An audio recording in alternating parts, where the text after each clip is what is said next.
Oke semuanya, kembali lagi di serial pesan yang bisa aku ambil dari drama Korea yang judulnya Startup.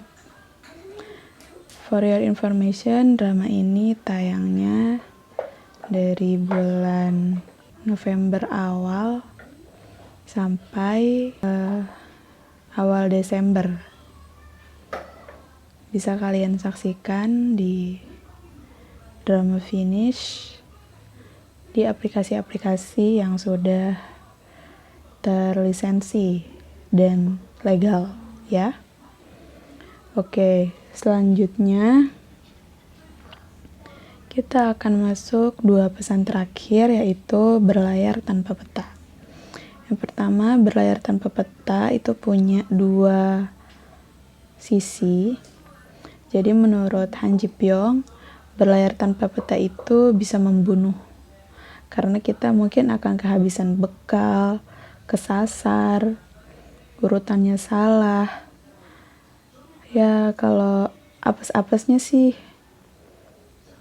ya jadi nggak berkembang dan bakal rugi besar kayak gitu. Itu menurut Han Ji Pyong yang sangat hati-hati karena dia juga sebelumnya pernah gagal, pernah susah, dan akhirnya Han Ji Pyong ini berpendapat kalau berlayar tanpa peta itu akan menyusahkan. Tapi berbeda dengan Namdosan, yang Namdosan sendiri itu terinspirasi dari Sodalmi pemikirannya. Jadi Namdosan itu berpikir kalau berlayar tanpa peta itu juga indah kok. Kita mungkin capek, mungkin kesasar, mungkin kita kelaparan, tapi kita tuh nggak pernah tahu kita tuh kesasar di mana. Apakah di tempat kita kesasar itu kita menemukan pemandangan yang lebih indah daripada tujuan kita, atau mungkin ketika kita kelaparannya tuh di warung nasi mungkin, jadi kita bisa beli nasi. Atau misalnya kalau kita kehabisan bekal, ternyata di tempat yang kita kehabisan bekal itu kita punya sesuatu yang bisa kita lakukan sehingga kita punya pekerjaan dan akhirnya kita bisa mengisi bekal kita kembali. Jadi kegagalan di mata Namdosan ketika berlayar tanpa peta itu bukan sebuah hal yang harus ditakutkan, tapi sesuatu yang mungkin bisa dijadikan pengalaman yang menyenangkan untuk Namdosan, which is nggak ada bedanya. Pendapat ini sama-sama bagus, cuman masalahnya adalah ketika kalian sanggupnya yang mana nih, konsekuensinya yang mana. Mau yang pakai pendapatnya Han Ji Pyong yang penuh dengan kehati-hatian, itu nggak apa-apa, siapa tahu kalian sanggupnya kayak gitu.